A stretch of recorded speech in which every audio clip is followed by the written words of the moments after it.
Okay, quick tutorial on using Excel. When you open up Microsoft Excel, the first thing it's going to ask you to do is either open up a workbook that you've already edited or worked on, or you're going to start with a blank workbook. So if you're using the file that is attached to the assignment, you can go ahead and open that file, or you can start off with a blank workbook like I'm going to, just to show you some of the features that you'll be using in Excel. So I'm going to start off opening a blank notebook, and I'm going to hit Create at the bottom, and it's going to open me a new workbook that looks like this. Now, this seems like a lot, but what we want to notice is two things right off the bat. The first thing we want to notice is that Excel is organized by both columns, okay, and you'll see the columns, they're listed A, B, C, all the way as far as you can count. Okay, so you see the columns up along the top, and you'll also see that there are rows numbered 1, 2, 3, etc., etc. Okay, so you have to remember that columns and rows are listed.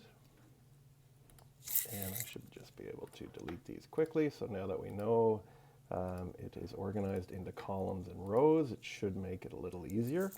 Now, of course, if you're looking at some of the data, and we've done calculations using central tendencies before, but if we have more numbers, like said in the assignment, there is more chance of human error. So as these numbers get bigger and bigger, and here is the list of average temperatures or mean temperatures from 1975. As this list grows bigger and bigger that you want to do operations on, the chances of you typing in the right numbers in your calculator, it gets a little dicey from time to time whether you have added these correctly. Because if we were going to add up all of these numbers and then divide it by 12 to find the mean, you would know that your addition sentence is going to start off, of course, with a -9, and then plus a -8, and then plus a -4, and so on and so forth until you get to that -2. Then you're going to have to add all of these up, and then, of course, in order to make it into a mean, you're going to have to divide that by how many months there are. And we can see that these are all 12 months. So we would divide that by 12 in order to get the mean. Now, that's how we do it if we're doing things by hand. But if we want to get Excel to do things for us, and again, the reason why we would get Excel to do things for us is to eliminate the chance of us making an addition error on that, and for speed and accuracy, of course.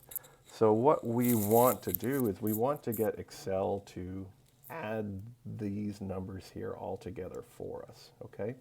So how we're going to do that, we are going to use something called a formula, okay? So anytime we're using a formula, we are going to start off with an @ sign. It's just telling Excel that in this cell, okay, each one of these individual coordinates are called cells. So this cell here in particular is cell B17. So right now I'm working in cell B17. And in B17, I want to put the sum, okay? And we know that a sum is the result of addition. And I want to add all of these numbers together. So I'm going to just simply start off by selecting cell B4. And I'll just take my mouse and drag all the way down to B15. Okay, so now you can see I'm looking to have the sum of cells B4 to B15 all added. And then I'll just finish off my parentheses there. And then if I just hit enter here, what it does, or what it did, is it took all of those numbers and added them together. So here I have my addition. And of course, to find our mean, all we want to do now is take this cell, and we can do this in a couple different ways. We can either just say this is a +60, and then we can divide by 12, okay, and the division sign is just the /. We can divide by 12, so that would mean our mean would be 5, okay?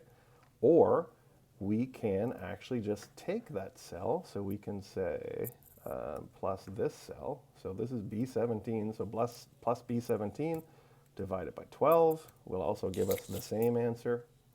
And you can also see it is smart enough to know that if we just used our PEDMAS or order of operations, we can also just divide our original statement by 12, and that would also give us the correct answer here at 5. So there's some quick, easy basics on how to do addition of a column of numbers, and also how to do division in Excel.